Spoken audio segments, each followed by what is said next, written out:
전도서 3장 20절.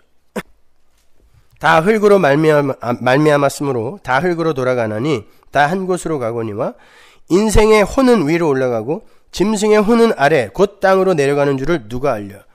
여기서는 루아흐인데 또 혼이라고 번역을 해놨어요. 영이죠.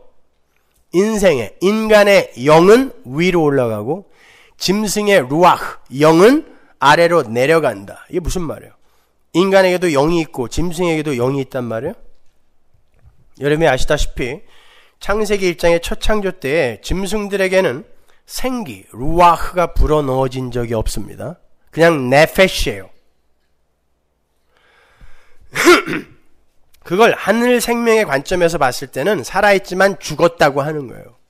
그 혼, 숨까지, 네페시까지 뺏긴 상태를 그냥 죽은 흙이라고 하는 거고, 몸. 그래서 짐승은 그냥 네페시, 혼의 상태잖아요. 인간만이 하인 네페시, 하야인 영의 상태로 창조가 됐단 말입니다. 그건 하나님의 백성들이 어떠한 형국으로 창조가 될 것인지에 대한 원시 모형이죠. 혼에 하나님의 성령이 부어져서 비로소 영이 되는 그런 형국을 원시 모형으로 보여준 거란 말입니다.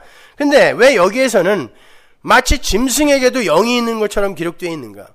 여기에서 인생과 짐승은 하나님의 백성과 유기된 자의 모형으로 등장하는 개념이에요. 바로 위에 17절을 보면 전도서 기자가 의인과 악인에 대해서 이야기를 합니다.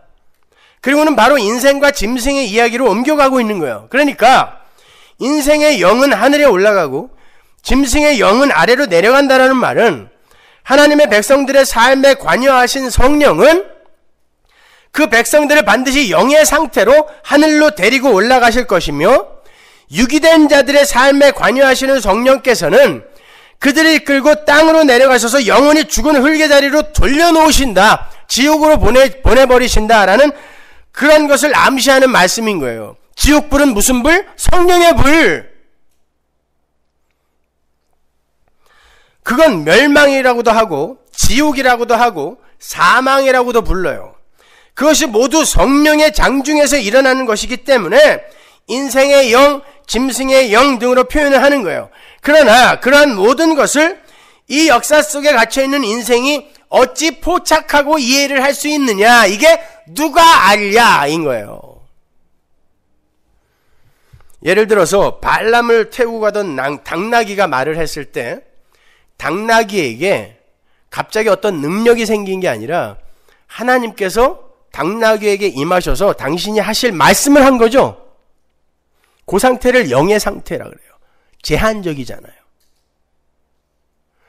고레스를 하나님이 나의 목자라고 이야기하십니다. 그러면서 그가 내 뜻을 다 이룰 것이다 라고 이야기를 해요. 그렇지만 그가 구원받지는 못했습니다.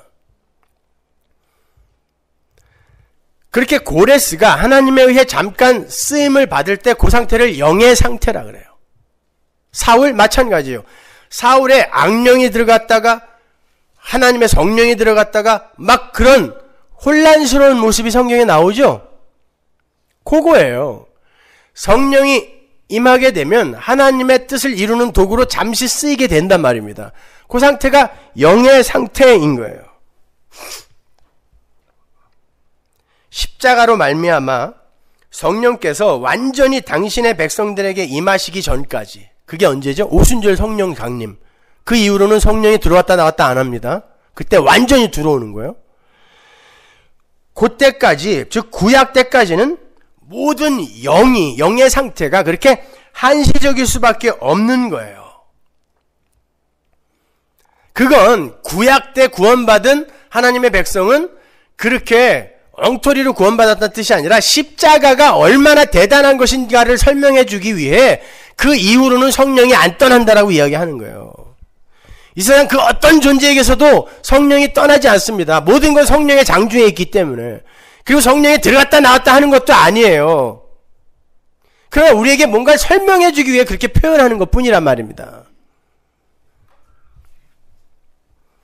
그렇게 하나님의 장중에서 하나님께 들려 쓰임을 받는 그 상태를 영의 상태라 하는 거고, 그 중에서 특별히 하나님의 은혜로 구원을 받게 되는 하나님의 백성들과 성령의 그 연합의 상태를 영이라고 하는 거예요.